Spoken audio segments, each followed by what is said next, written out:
Sarah Goff from Elizabeth Kill. It's a rock band. If you didn't know, now you do. I'm here to tell you about this amazing experience I had called a near-death experience, or NDE as we'll put it. It happened 2.5 years ago.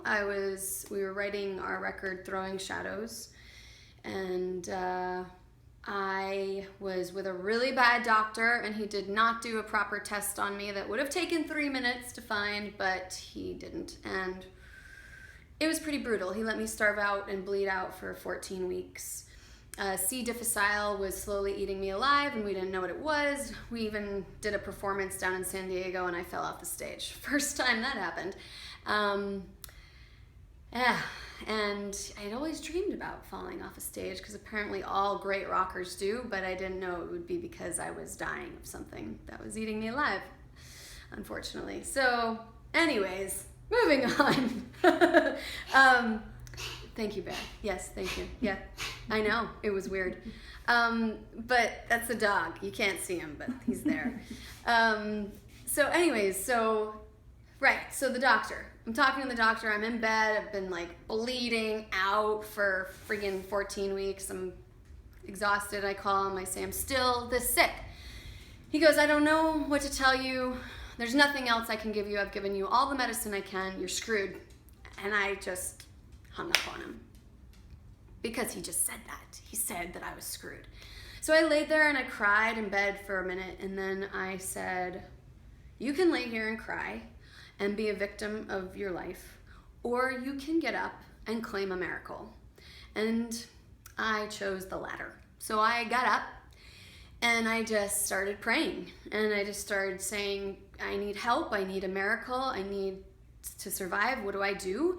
And they said, go to the computer. So I went to the computer and I just started saying, who am I supposed to reach out to? And within an hour, someone was at the door with a nutritional supplement for me, and my friend Maria was coming, Maria, who's behind the camera, was coming over to work on me, and I got help, and I found a doctor who saved my life. Dr. Richard Krupp, he's over in the Valley in Burbank. Amazing, good doctor. Actually sits down and makes eye contact with you. Incredible. He found the illness after he admitted me to the hospital. He found it within 3 hours. And I was, I was butt naked with like the little shawl thing on, thrown over my shoulder, holding onto the wall, going to the bathroom again, which is the story of your life if you have C. difficile. Ugh. Sorry for the details. But, you know, my insides were falling out. I now have 3rd-degree burns all inside my colon from that. So it was, so the doctor comes running in. He's like, I know what's wrong with you. And I'm like, what? And he's holding onto the walls because it hurts so bad, you know, I'm like, butt naked. He's like, he realizes I'm butt naked, and he just goes, you have C. diff. And I go, what the fuck is C. diff? Because C. difficile. And so anyway, so there it was. So the next morning, after they started pumping me with the IV and nutrition and antibiotics and steroids, I woke up in the morning, I looked over and I saw my husband sleeping on the couch, and then I closed my eyes and I got sucked into a tunnel, and it was almost like a hallway in a high school, you know, where there's just like, after the school is closed, the doors are closed in the hallway, but there's lights on in the rooms. So you get like glimpses of light, but you know, then they go away and it's dark again, and it's just like this tunnel. And I was totally weightless, and I was getting pulled through this tunnel that slowly started to change color, and then it became completely white, and it was just like the whitest white you have ever seen. This is not going to compare, but it was literally like palpable, like you could feel the white. And then I just evaporated, and I became particles of this white light, and it was very, you know, dense, and suddenly I could see in multiple places at the same time. I could feel multiple feelings at the same time, except none of them were negative. It was all good feelings and emotions and thoughts. Nothing was negative or scary or uptight or anxious. It was beautiful and clear, and I was connected to everything, and everything was connected to me. And I could see through my friend's eyes at his home. I could see in the hallway of the hospital, the parking lot of the hospital, all at the same time. And it wasn't overwhelming.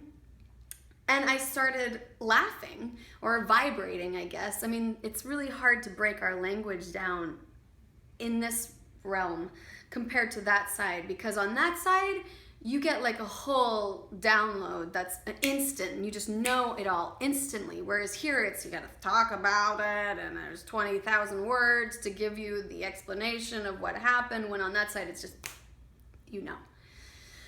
So then I start laughing and vibrating, and I go, oh, this is it. Like, this is what I've been like wondering about all my life. Like, what's this side like?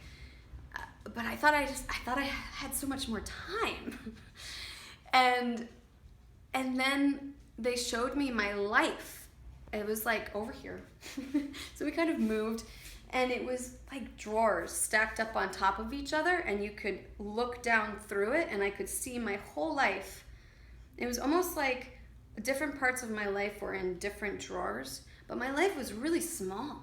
Like, it wasn't like all those things that I spent nights worrying about, they weren't in those drawers. Like, they, you know what I mean? It was just all the little things that don't mean anything really, you know, we don't remember a week later, but we had so much anxiety or what, it was not there. It was just, it was like what I loved and what I gave myself to, and the people that I loved, all of that, the emotion of my life, that was in those drawers.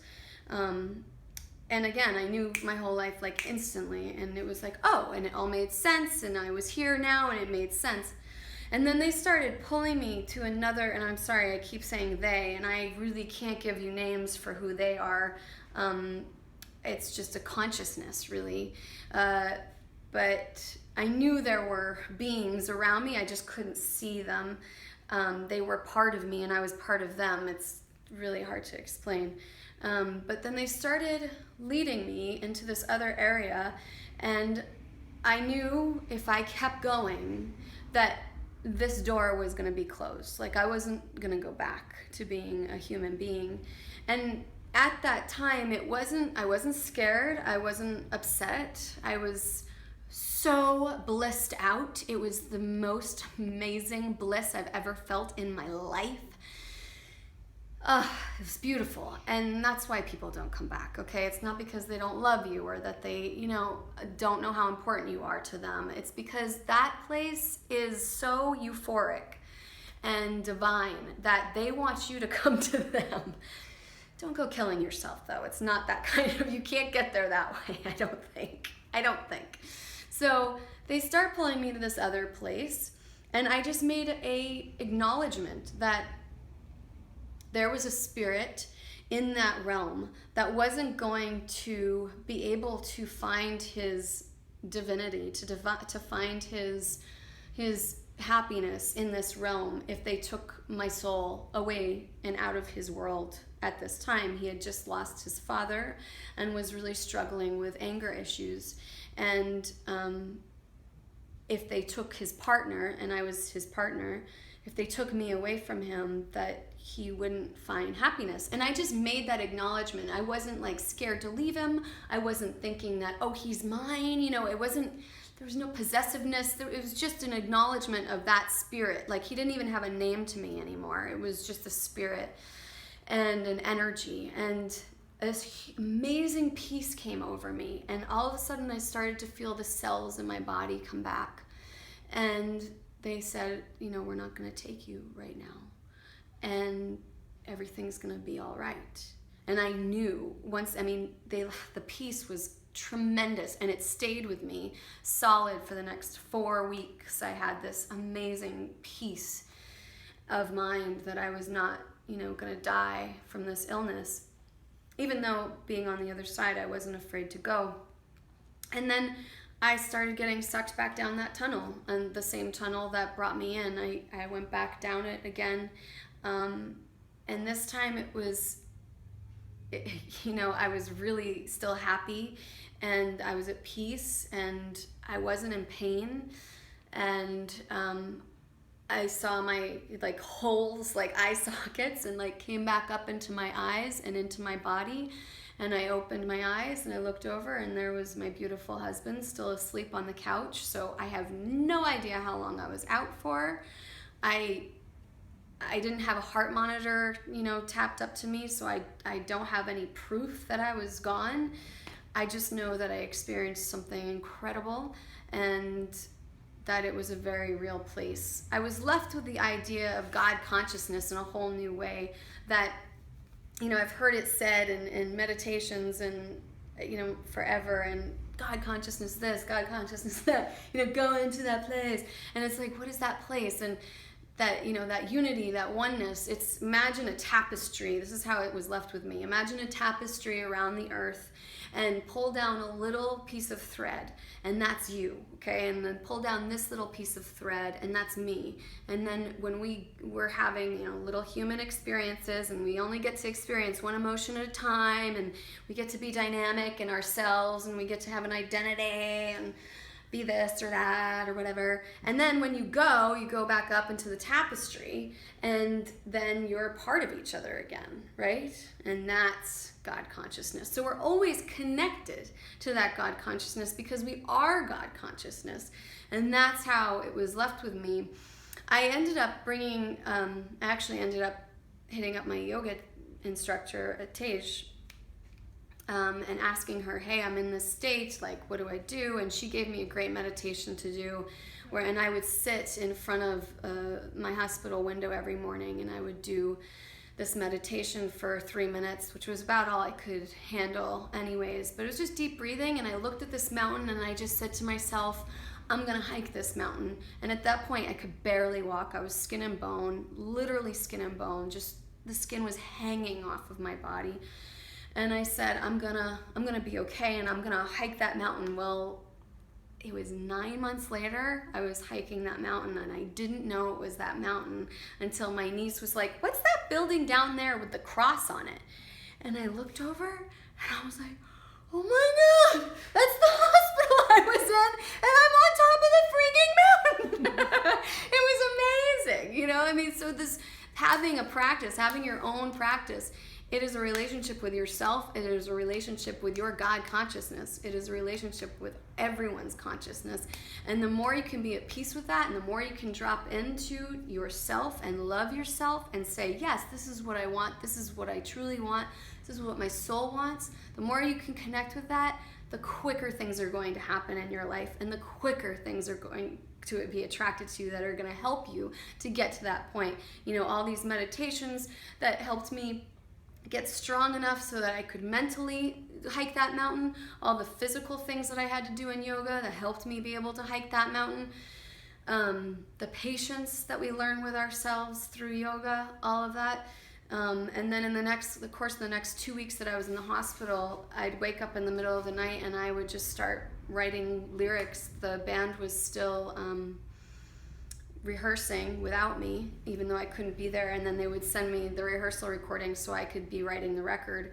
And so yeah, rock and roll got me through it too. Do what you love. Even if you're at the bottom, you still gotta do what you love. Even if there's no chance that anybody could hear the song that you write, you still gotta write it. It's gonna be there until you do, and otherwise it'll eat you alive, and maybe you'll have an NDE too.